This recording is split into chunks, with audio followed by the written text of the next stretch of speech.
উনি বাংলাদেশের নেতা হিসাবে এখানে আসবেন। ওই যে প্রত্যর্পণ চুক্তি বন্দি পাঠাচ্ছে, বন্দি শেখ হাসিনা তো বন্দিই না, বন্দি বিনিময় চুক্তি কোথা থেকে হবে? উনি কি বন্দি আছেন ওইখানে যে বন্দি আমি বস্তা পরে পাঠিয়ে দিচ্ছি? জনাব আনিস আলমগীর, আপনি কি বলবেন যে আপনি বোঝার চেষ্টা করেছেন যে শেখ হাসিনা বিদেশে বসে রাজনীতি করতে পারেন, ও যেহেতু অন্য অনেকেই রাজনীতি করেছেন, যে আপনি প্রধানমন্ত্রী তারেক রহমানের কথা বলেছেন, কিন্তু যে আজহারি হেলাল বলছেন 1/11-এর সাথে 24-এর অভ্যুত্থান মেলানোটা এটা রক্তের সাথে বেইমানি। আপনি যেটা মন্তব্য করেছেন এটা একটি যুক্তি আছে, দুইটা তো এক না।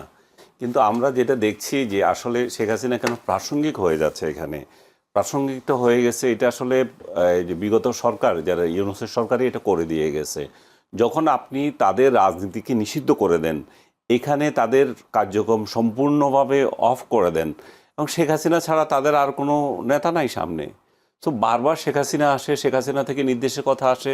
এখন যদি রাজনীতিতে এমন হতো, পরাজিত শক্তি, পরাজিত রাজনৈতিক নেতা, সে গন কেস, তাকে নিয়ে চিন্তা নাই, কিন্তু রাজনৈতিক মতাদর্শ রয়ে গেছে, তাদের দল রয়ে গেছে, তারা তাদের মতো রাজনীতি করতে পারে। এখানে যারা অপরাধ করেছে তারা এখানে থাকবে না। কিন্তু এখানে তো এখন যে বিষয়টা তৈরি হয়েছে, যে ইউনূসের আমল থেকে ইউনূস এটাকে নিষিদ্ধ করলো, আওয়ামী লীগকে নিষিদ্ধ করে যে ক্ষতিটা করে দিয়ে গেল, সেটা হচ্ছে যে শেখ হাসিনাকে প্রাসঙ্গিক করে তুলেছে তার দলের কাছে এবং রাষ্ট্রের কাছেও। শেখ হাসিনা কিন্তু এখানে উনি যেটা বললেন যে একটা পরাজিত শক্তি, উনি পরাজিত স্বৈরশাসক, কর্তৃত্ববাদী শাসক, উনি গনকেস হয়ে যেতেন। কিন্তু ওনাকে গনকেস করতে দেয় নাই ইউনূস, ওনাকে গনকেস করতে দিচ্ছে না বর্তমান সরকারও, কারণ তাদের দলটাকে নিষিদ্ধ করে রেখেছে, এবং শেখ হাসিনাও তার দলের নেতৃত্ব কোনো চেঞ্জ করছেন না, উনি আছেন। এবং শেখ হাসিনার একেবারে তৃণমূল থেকে শীর্ষ পর্যায়ে সবাই শেখ হাসিনার কথাই বলে। আপনি কি দেখছেন কখনো কোনো একটা নেতার মুখে শুনছেন যে আমরা শেখ হাসিনাকে চাই না, আমরা নতুন কাউকে চাই?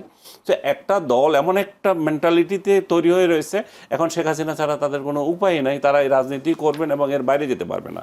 আমি আপনাকে এখানে আরেকটা জিনিস যোগ করতে চাই, যেহেতু আপনি আমাদের প্রধানমন্ত্রীর যে ব্রিক্স সম্মেলনে যোগ দেওয়ার প্রশ্ন বলেছেন, দেখেন ব্রিক্স সম্মেলনে যোগ দেওয়া খুবই নর্মাল একটা বিষয়। সেটাকে আমি যেটা বলতেছি, আমাদের এখানে কিছু কিছু লোক এটাকে বিকৃতভাবে এমনভাবে তৈরি করছে যে না, আমাদের বোধহয় আত্মমর্যাদা কিছু চলে যাচ্ছে, আমাদের প্রধানমন্ত্রীকে বোধহয় এখানে অপমান করা হচ্ছে। আমি মনে করি না। এখানে শেখ হাসিনাও এই ব্রিক্স এটা 2016 সালে একবার গোয়াতে যে সম্মেলন হলো, সেখানে ব্রিক্স সম্মেলনে উনি জয়েন করেছিলেন, এবং 2023 সালে জোহান্সবার্গে উনি